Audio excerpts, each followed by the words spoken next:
Welcome back to Between the Lines. Our guest today is Froese Ntihemuka, and she has written an inspiring book, Martha and Mary. You know, we always look at them in the comparative context of life with Jesus, interactive. But I don't know that we really spend much time unpacking who they are and what they must have been like. We know that from one or two verses that they have very different values because, you know, this is Martha, you know, the dutiful one, Mary, the compassionate one. I mean, so we do pick up on that. But what did you pick up on and what did you do to build this story? I looked at Martha. I tried to look at her separately from Mary and realized I couldn't, because if you're looking at a woman, you have to take her sister into account. Your family is a part of you, and you can't unpack the women separately without having them really impact each other. So when I was looking... Do you have a sister? Is this why you I have a brother. Okay. Oh, so you had to really stretch yourself to imagine the sister relationship. Yeah. But well, my brother and I tormented each other. He's a part of me and I'm a part of him, and you grow up together, you've got shared history, you've got shared DNA. A sibling's a powerful relationship. So I was looking at Martha and Mary as that sibling relationship. There's a lot of competition. There's a lot of love. There's a lot of guilt, responsibility. There's a lot of confusing, conflicting emotions that siblings share. And Mary being the bad girl, if we do take the line of reasoning that this was the same Mary who was the one who was to be stoned, or the woman who was the woman to be stoned, and all of this that I took in the book, Mary then was the bad girl and Martha was the good girl. And we tend to focus on the bad girl because bad girls are so much more interesting. It's an interesting story. It is. I mean, the bad girl always makes the paper. But Martha is very interesting as well because... What makes her interesting? Martha or Mary? Yeah, Martha. Martha. Because Martha was the one who always, I think, felt she had to pull things together.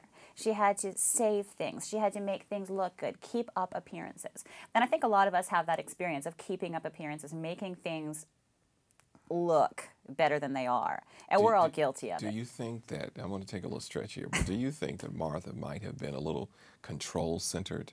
Oh, yes. Yeah. And what woman isn't on some level? Now, that's true. I'm glad that there's been a little honesty in this program, okay? Because there is a lot of that, okay? I think a lot of women would relate to Martha. Yeah. I think. And I tend to attribute it to the maternal instinct in women, you know, the desire to keep everything. You know, it's just different degrees. Women have different degrees based upon other factors. Exactly, exactly. But Martha was always trying to dominate Mary. I mean, it comes through in the dialogue with Jesus. Yeah. I think she was an older sister. That's my theory. My theory is she was an older sister protecting the naughty the bad sister, the naughty little bad sister, and she was always protecting her. And I also go along with the theory that Mary did not just decide to become a bad girl, that she was abused, that her trust was broken at a very young age, and this is why she went along the path that she did. And Martha, knowing that this had happened to her sister but not being able to stop it, would have also been filled with guilt. I mean, you can't really hide that in a home that's maybe 2 or 3 rooms. That would not be able to be hidden very easily. So if she knew that this was going on, she would have been racked with guilt and not being able to stop it, being a powerless little girl in this situation. Right. So that is some artistic liberty, but certainly portrays the complexity of these people in Scripture who when we read their names in a few verses, we don't realize the depth of their lives. Anything else in their story that you want readers to really pick up as they study the life of Martha and Mary?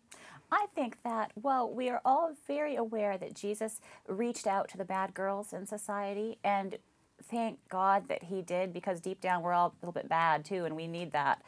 He also reached out to the Marthas who were trying to hold it all together and make everything appear that everything's fine and we're doing things right and we're following the rules and why isn't it not going my way.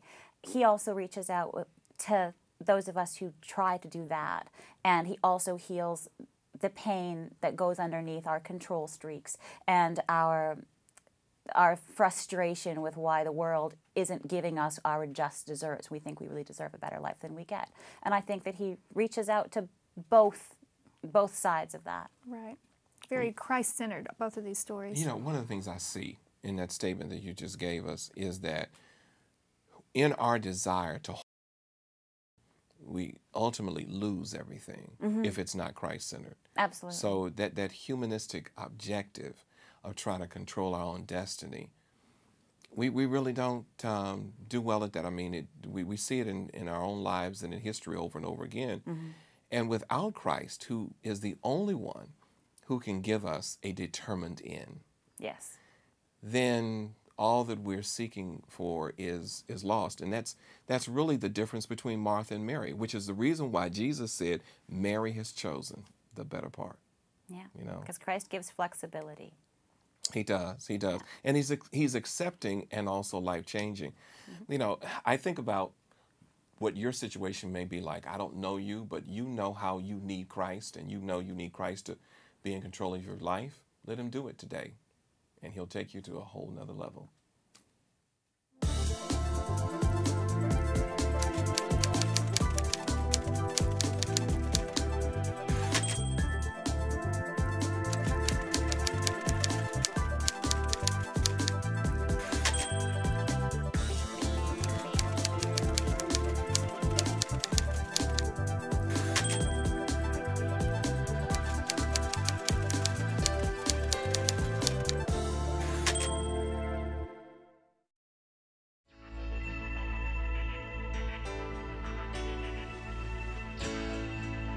This program was brought to you by the Hope Channel Network, thanks to the generous support of viewers like you.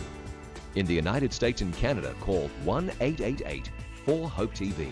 That's 888-446-7388.